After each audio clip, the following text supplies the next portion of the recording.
Selamünaleyküm. Ben Mehmet Şahin. 27-10-1954 İstanbul Süleymaniye doğumluyum. Biz fakir bir aileden yetişmeyiz. Süleymaniye'de babam halde hamballık yapardı. Annem de Süleymaniye Hastanesi'nde hemşirelik yapardı. Biz 7 yaşına kadar Süleymaniye'de oturduktan sonra Yedikule'ye taşındık o arada. Ben ortaokul mezunuyum. Ortaokuldan sonra annem rahmetli bir felç geçirme durumu oldu. Ben o yönden okulu bırakmak zorunda kaldım. 15 yaşında iş hayatına başladım. Bir elektronik cihaz şirketinde orada bir 15-16 sene çalıştım. 20 yaşında.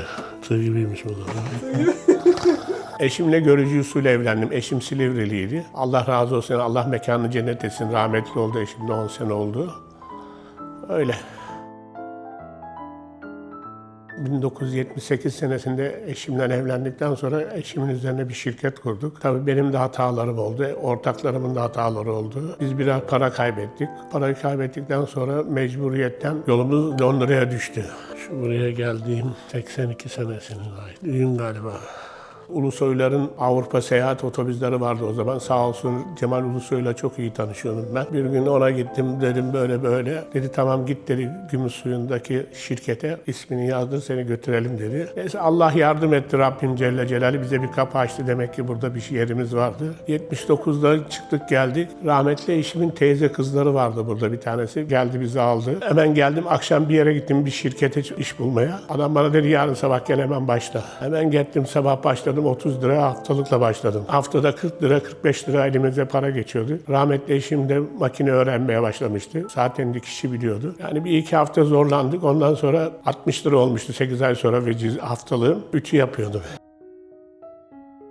Elhamdülillah Rabbime bin şükür 2 sene içinde borçlarım her şeyimi ödedim. 5 senelik gelmiştik. Şimdi oldu 47 sene. Daha döneceğiz. Gece 3'te dönerdim, eve gelirdim 3.30-4'te. Sabah 7.30-8'de kalkar işe giderdim mesela. O kadar iş vardı. Evet, Türkiye'de bıraktığım dönem, bu da yeğenim Nazlı. Galatasaraylı bütün futbolcular var burada bak. İlkay'ın şeyinde. Biz büyük oğlumu 9 sene Türkiye'de bıraktık. 8 sene büyük oğlumu. 8 sene çocuğu yalnız bıraktık. Serbestlik aldıktan sonra getirdik onu. 5 Mayıs'ta büyük oğlumun doğum günüydü. 5 Mayıs'ta sürpriz yaptık. Mesela o zaman da gittik. Bir arkadaştan bir şeyler gönderiyoruz. Havalimanına geçin onları alın diye. Rahmetli anacığıma, ablam kulakları çınlasın ablama falan. Hepsi havalimanındaydı bütün aile. Bizim geleceğimizi anlamışlardı ondan sonra. Küçük oğlum da daha yeni doğmuştu. 2-3 yaşında falandı. Yani ikisinin bir karşılaşmasını görürsen hayal meyal ediyorum şimdi. Demek ki kan çekiyormuş birbirlerini. O zaman bizim havalimanında demir şeyler vardı, cam barakalar vardı. Onların önden camdan çocuklar ellerine sarılırlardı birbirine. Neyse sağ olsun polis büyük oğlumu içeri aldı da çocuklar şey yaptı. Yani öyle oldu. Eşim için çok zor oldu. Allah rahmet eylesin. Eşim çok cefakar bir hanımdı. Çok zorluklar çektik burada biz de. Demek ki bir sınavdı, imtihandı o da inşallah. Şimdi en çok yıprandığım şey, keşke diyorum o zaman iş hayatım olmasaydı da İngilizce öğrenmiş olsaydım ve çok iyi olurdu. Ya ufak tefek kendi derdimizi anlatıyoruz öyle gittiğimiz zaman. Ya o zamanlarda geldiğimiz zaman hep Türktü piyasalarda. Marketçiler bile, yabancılar bile Türkçe öğrenmişti. Yani diyorduk 2 poundsa 2 lira, 3 lira. Adam söylüyordu, pazarcı bile 4 liraya diyordu, 3 lira diyordu, 3,5 lira diyordu. Yani onlar da yavaş yavaş alışmışlardı Türkçe'ye öyle. Zaten buraya geldiğimde 24 senelik çalışma hayatımda 4 tane fabrika değiştirdim. Güzel paralar alıyordum elhamdülillah. İyi para kazanıyorduk eşimle beraber. Rahmetli eşim bana derdi ki, Mehmet derdi ya biraz bir köşeye para koyalım. Yarın bir gün sıkışırız ama ya derdim bırak derdim. Bugün bulduk, bugün yiyelim, yarın Allah kerim. Rabbim Celle Celaluhu bize öyle bir tokat savurdu ki halen daha imtihandayım ben kendimi, o kadar şey yapıyorum. İmtihan elhamdülillah bir kapımız oldu burada yani yiyecek. Demek ki Allah Celle Celaluhu bizi öyle yaptı. Şu benim küçük oğlum Sonay, bunu koyabilirsin.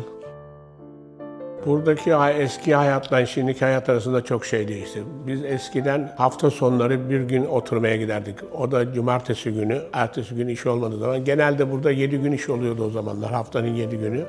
İnsanlara oturmaya hafta sonu bir cumartesi gün gidip gelinirdi. Sahi günler gidilmezdi. Zaten akşam 5'te vecizler alınırdı burada paralar. 5'ten sonra insanlar alışverişini yapar, shoppingini yapar, evine gelir. O gün evde yemek yapmazlar. Burada çok önemliydi. O dışarıdan yemek derlerdi. Fish and chips, döner kebap bilmem ne. Velhasıl öyle yaparlardı. 5'ten sonra hepsi aynı fabrikalarda çalıştığı için birbirlerini tanışırlardı, öyle giderlerdi. Bizler de öyle yaptık yani. İlk şehir merkezine 88'de bir araba almıştım. 88'de gittim, orada kayboldum, İskoçya'dan çıktım.